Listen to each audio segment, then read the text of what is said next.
नमस्कार प्यारे बच्चों, आज हम अपनी हिंदी की पाठ्य पुस्तक रिमझिम कक्षा 4 पृष्ठ संख्या 35 पाठ संख्या 5 दोस्त की पोशाक का पठन पाठन करेंगे।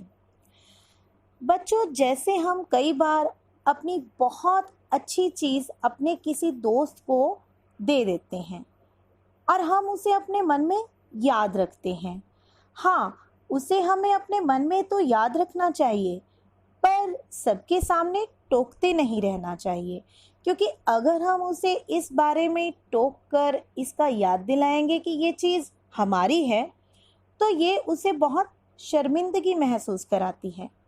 तो इसी तरह से इस पाठ में भी हमें कुछ ऐसा ही पढ़ने को मिलेगा।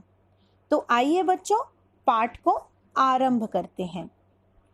एक बार नसीरुद्दीन अपने बहुत पुराने दोस्त जमाल साहब से मिले।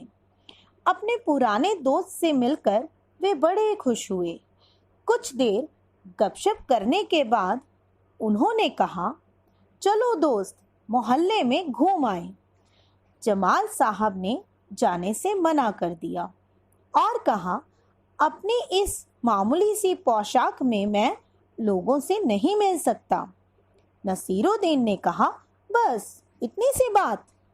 नसीरुद्दीन तुरंत उनके लिए अपनी एक भड़कीली अचकन निकाल कर लाए। भड़कीली का अर्थ चमकदार।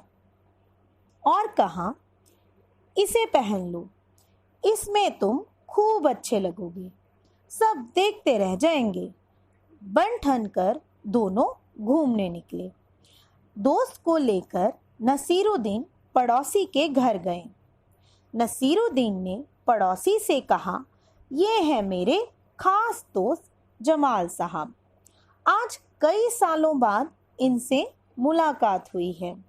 वैसे जो अचकन इन्होंने पहन रखी है वह मेरी है। यह सुनकर जमाल साहब पर तो मानो घड़ों पानी पड़ गया, अर्थात वो बहुत शर्मिंदा हो गए। बाहर निकलते ही मुंह बनाकर उन्होंने नसीरुद्दीन से कहा, तुम्हारी कैसी अकल है?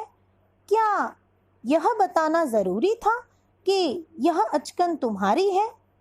तुम्हारा पड़ोसी सोच रहा होगा कि मेरे पास अपने कपड़े हैं ही नहीं।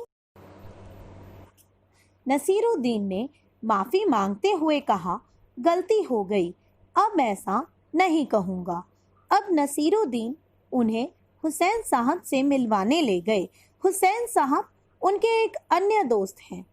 हुसैन साहब ने गर्मजोशी से उनका स्वागत सत्कार किया। जब जमाल साहब के बारे में पूछा तो नसीरुद्दीन ने कहा, जमाल साहब मेरे पुराने दोस्त हैं और इन्होंने जो अचकन पहनी है वह इनकी अपनी ही है। जमाल साहब फिर नाराज़ हो गए। बाहर आकर बोले, झूठ बोलने को किसने कहा था तुमसे? क्यों? नसीरुद्दीन ने कहा, तुमने जैसा चाहा मैंने वैसा ही तो कहा। पोशाक की बात कहे बिना काम नहीं चलता क्या? उसके बारे में ना कहना ही अच्छा है, जमाल साहब ने समझाया।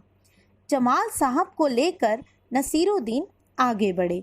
तभी एक अन्य पड़ोसी मिल गए।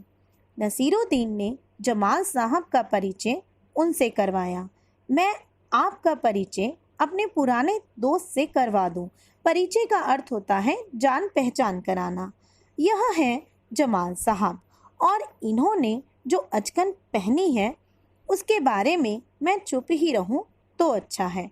जी हाँ, अब वह समझ गए थे कि अचकन के बारे में मेरा कुछ भी कहना अब सही नहीं होगा। इसी तरह से जैसे पाठ के आरंभ में मैंने आपको समझाया कि जब हम अपनी कोई भी चीज़ अपने किसी अच्छे दोस्त को दे देते हैं तो हमें उसे सिर्फ अपने मन में याद रखना चाहिए।